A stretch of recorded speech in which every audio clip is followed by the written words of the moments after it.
Nesse aspecto, entre empresas tradicionais, empresas que trabalham com o aspecto da inovação, buscando ser empresas exponenciais, aqui como exemplo até empresas unicórnios, nós não discutimos somente, do ponto de vista de empresas tradicionais, aquelas empresas centenárias. Não é uma questão com o aspecto da longevidade dessas empresas, mas sim em função do seu mindset. Empresas tradicionais, talvez com pensamentos lineares, acostumadas talvez a trabalhar planejamento de médio e longo prazo, e que se chamava aqui de path dependence, que é a dependência do caminho, que olhava muito mais em função dos investimentos feitos no passado, em dado outro conceito,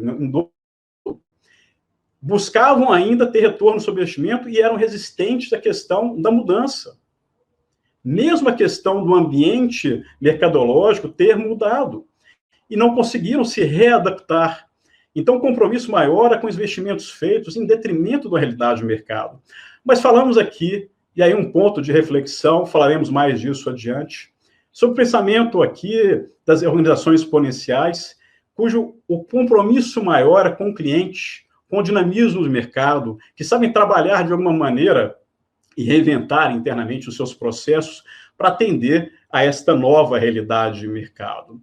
E é isso que aqui trago um pouco do conceito de inovação exponencial, e aí o viés em relação à questão do próprio lançamento de produto, com um pensamento mais linear, apenas de inovações incrementais, né?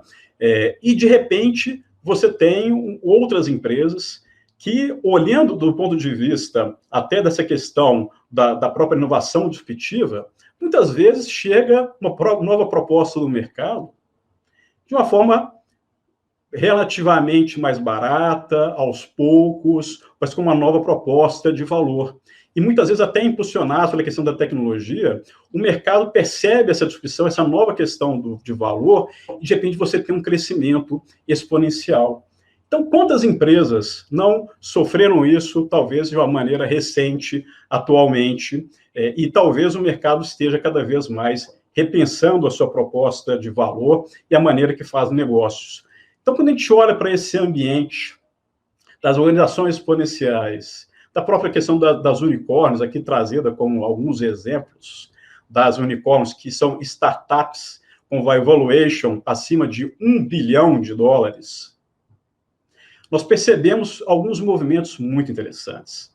Primeiro, eu tive a oportunidade de estudar alguns unicórnios aqui no Brasil e também presencialmente na Europa, e percebo dois fatores fundamentais. Primeiro, quanto a quantidade de unicórnios, startups com esse valuation acima de $1 bilhão, no último ano, no momento da pandemia, onde era teoricamente uma diversidade, pelo aspecto da sua ruptura do modelo, pelo aspecto da digitalização e uma série de outras questões que abordaremos mais adiante, conseguiram se sobressair no mercado de uma maneira bastante interessante. Nesse momento da pandemia, mais de 200 unicórnios foram formadas, numa base hoje, de acordo com a CB Insights, aproximadamente 760, 765 unicórnios em todo o mundo.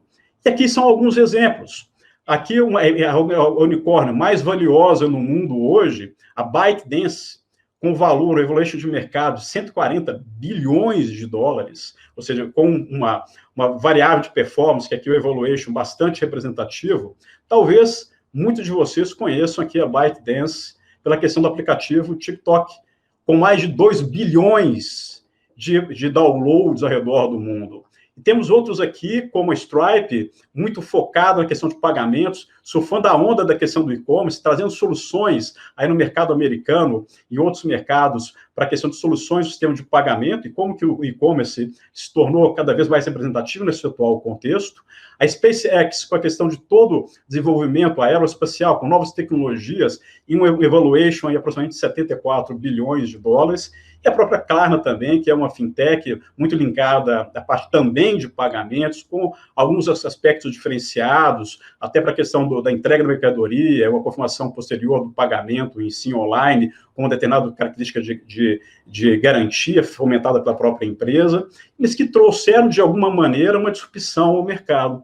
E nós temos aqui as grandes representantes das unicórnios brasileiras, também aqui espelhadas na própria Nubank, um banco digital que rompeu a questão do modus operandi de agências, mas trazendo propostas aqui no aspecto de atender o cliente de uma maneira simples, digital, e que recentemente, esse ano, acabou de passar, inclusive amplamente divulgado pelo mercado, mais uma rodada de investimento, e se tornou a 7ª unicórnio mais valiosa do mundo, de acordo com a CB Insights, com valuation, com valor de mercado de 30 bilhões de dólares, extremamente aí representativo. A 7ª unicórnio do mundo, ela é brasileira.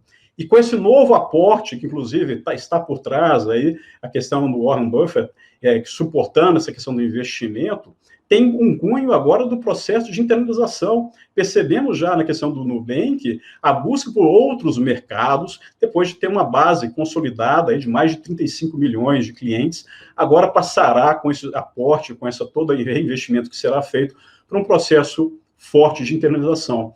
Da mesma maneira, logo em seguida, a questão do C6 Bank, que é a questão até de um banco digital, que teve um investimento forte de uma das gigantescas bancos dos Estados Unidos, o JP Morgan, extremamente representativo e respeitado, fez um aporte também extremamente interessante no próprio C6. Né? Para quê? Para buscar realmente aproveitar de um mercado digital, das fintechs que tem crescido, e talvez com isso ter a sua expansão em outros mercados. E temos outros também representantes do mercado brasileiro que mostram um pouco dessa disrupção do modelo tradicional de negócio, como o Quinto Andar. O Quinto Andar é uma plataforma dedicada a facilitar as pessoas aqui, uma maior agilidade, em algo que até então poderia ser uma dor de cabeça, que é um aluguel, que é trabalhar aqui de uma forma digital para facilitar a experiência do usuário, e já tem um valuation de mercado aí de 4 bilhões.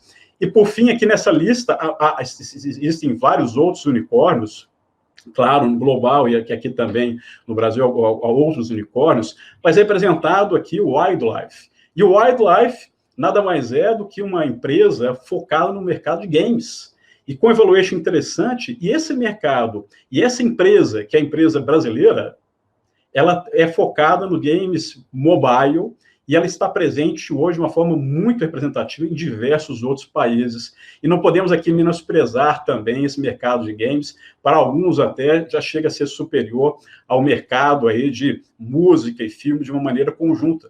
Nós veremos mais adiante como é que o mercado está realmente atento a esses movimentos, olhando a questão do ecossistema e como que tem refletido esses movimentos até nas suas decisões de investimento.